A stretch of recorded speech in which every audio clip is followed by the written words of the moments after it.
Hello and welcome back. In this video we're going to review the Ruger Wrangler. This cool little budget plinker has most of the quality you've come to expect from Ruger. In this video though, we're going to do something totally different with this little gun. We're actually going to shoot shot shells with it and review those as well. This is going to be a complete review on this revolver, including construction, loading, unloading, takedown, all the basic stuff real quick. Then we're going to get into the fun stuff. We'll do some accuracy testing on it. We'll do a little bit of distance shooting, distance for a gun like this. Then we're going to get into the fun plinking, the stuff this gun was actually meant to do. And because we know so many people use a .22 revolver for snakes and rats and other pests like that, we're going to do a complete review and patterning of the CCI shot shells for this little gun. We'll also put it to the real world test of shooting some carpenter bees with it, which is a ton of fun. So hit that subscribe button down there. Don't forget the bell icon so you don't miss any videos. Check this out. Alright, I'm sure that opener is going to tweak the Internet Safety Patrol, and I'm looking forward to those comments. Let's go ahead and get into the construction of this gun and explain why it's so inexpensive. The Ruger Wrangler typically sells for around $189 to about $220, depending on where you find it. Alright, to satisfy the Internet Safety Patrol, we'll open up the loading gate and show you guys this gun is not loaded. And of course, to free up the cylinder on this gun, it doesn't have a half cock, so all you do is open the loading gate. It's a little stiff, but other than that, it works good. And that makes the cylinder spin freely. There's no clicking, no half cock, no stop. So you do need to make sure that you have the cylinders lined up for your plunger to go through and knock your empty cases out of there. The reason Ruger can make this little pistol so inexpensively is the frame parts are actually made out of a zinc alloy or a cast aluminum, which is a heck of a lot cheaper to manufacture. Also, pieces like the hammer are injection molded, which is less expensive than hammer forging. It does have a hammer forged steel barrel, and the entire gun is Cerakoted except for the cylinder, which is a lot cheaper to do than bluing. It helps them manufacture the gun way more affordable. But don't expect it to have the beautiful fit and finish you're used to on a single 6. If that's what you're looking for, buy a single 6. This gun is made to be an inexpensive, very affordable plinker for just about anybody. The plastic grip panels are interchangeable with any grip panels that'll fit a single 6. So if you don't like them or you just want to customize the gun a little bit, which most of us do, these will be pretty easy to swap out to any grips that will fit the single 6. Another feature I like is the checkering on the hammer spur. If you have a good look there, this hammer spur is checkered, so no matter where you get a hold of it, it's really easy to cock it without it slipping on your finger. It also has a transfer bar safety in it, which Ruger is very well known for. The transfer bar safety makes it to where the firing pin can't be hit by the hammer unless the trigger is pulled. So if you see the transfer bar safety right there, if I pull this trigger and let go of it, releasing the hammer and slowly let it down, the transfer bar safety moves out of battery so the firing pin can't be hit. That way you can leave it loaded with all 6 rounds without having to worry about an impact on the hammer hitting the firing pin causing the gun to fire. No external safeties on it to make it ugly or hang up on anything. Just a nice, well-made, inexpensive little gun. And just so we can say we covered it, to remove the cylinder, you open the loading gate so the cylinder can spin freely.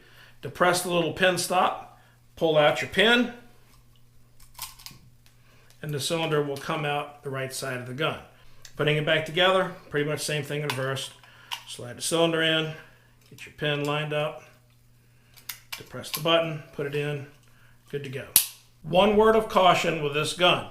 If you're going to dry fire it, you do not want to dry fire a rim cap without some snap caps. I'll put a link to these in the description below.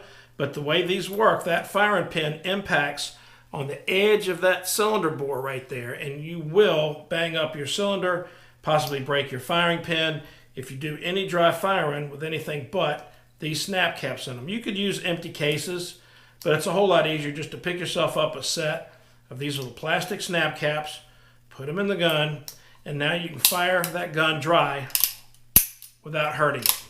Good for dry fire practice or to test trigger pull or any reason you may have to dry fire the gun. Put snap caps or empty cases in it so you don't damage your cylinder or your firing pin. Alright, since we have the snap caps in there, let's go ahead and check the trigger pull on the gun. 3 pounds, 14 ounces. 3 pounds, 3 ounces. It depends on where you catch the trigger sometimes as to what kind of weight you get on a trigger pull. That can vary. 4 pounds, 4 ounces. So it's not bad. So between 3.5 and 4 pound trigger pull. Now let's go ahead and get these things out of there and go put some real ones in it. We have our little setup ready. We're just going to use Federal bulk for this. After all, it is a plinker. And this is going to be our accuracy test.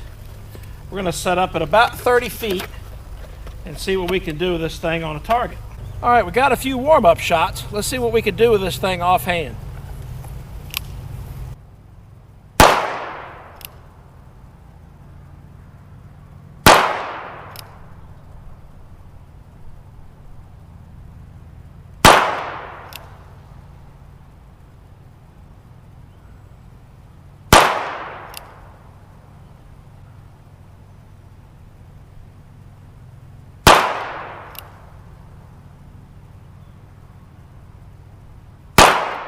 All right, not terrible for those sights offhand.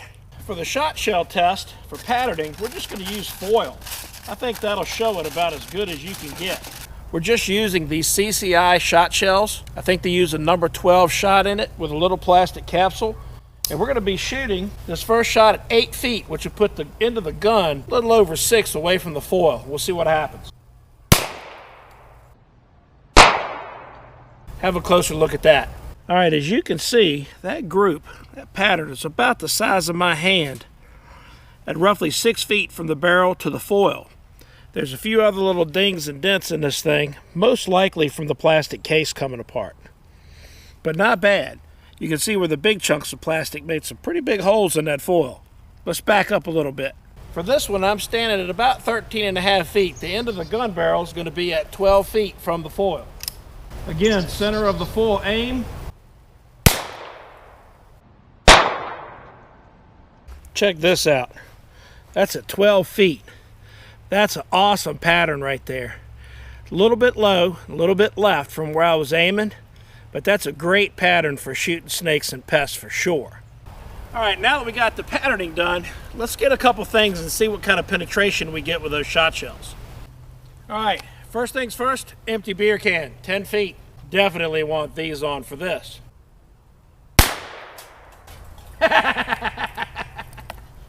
Oh, I can't wait to see this one. Went clean through. No problem. That's not bad. Let's kick this up a notch. Beer can open but full of water. At 10 feet. You didn't think I'd shoot a full beer, do you?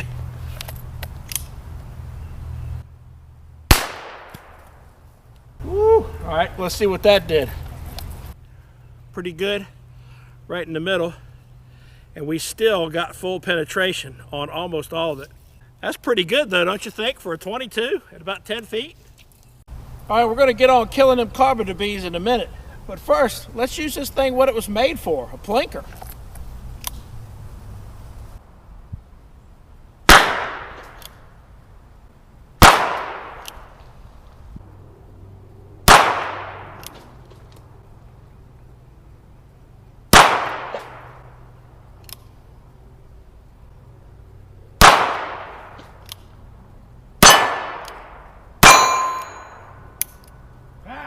Some more bullets. Got a few more targets out there. Let's see if we can blast some orange soda.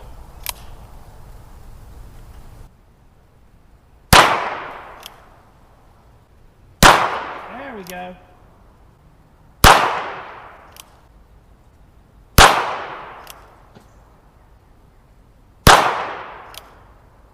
All right, from under the holly tree here is 50 yards. Let's see what we can do with it from here.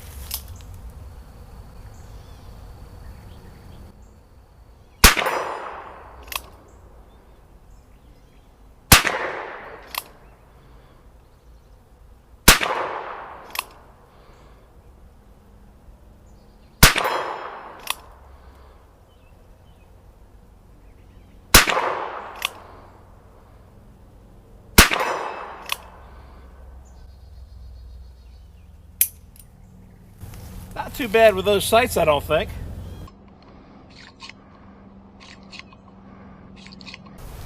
So now that we've done that, let's go whack some carpenter bees.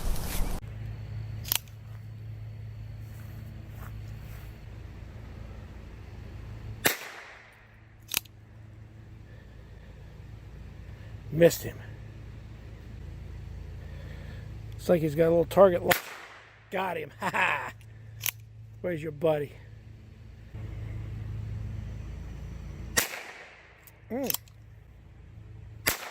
Got him that time.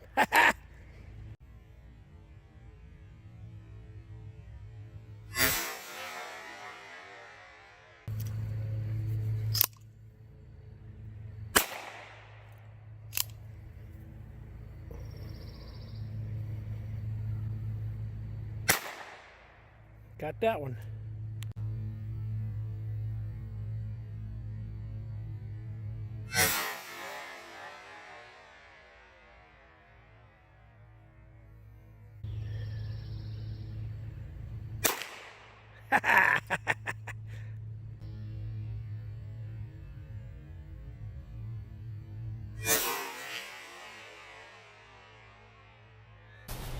Man, is that ever fun.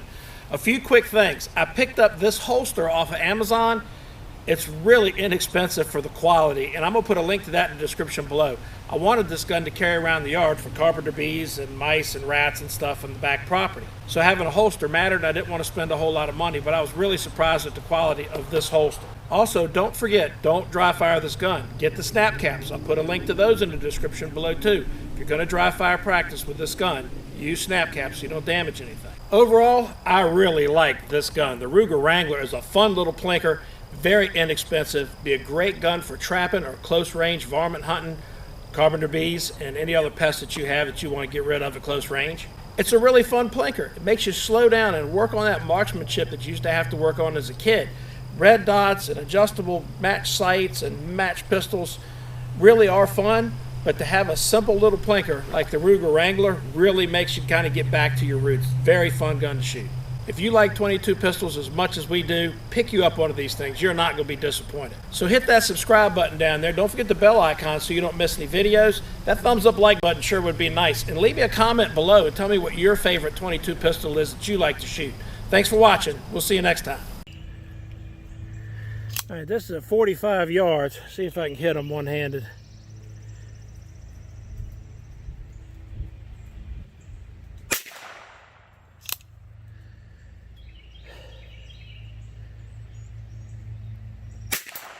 Yep.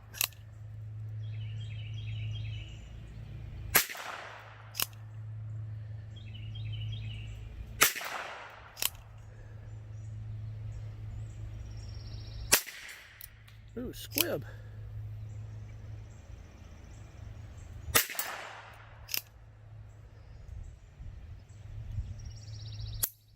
Empty. Only hit it 3 times. Gonna have to practice.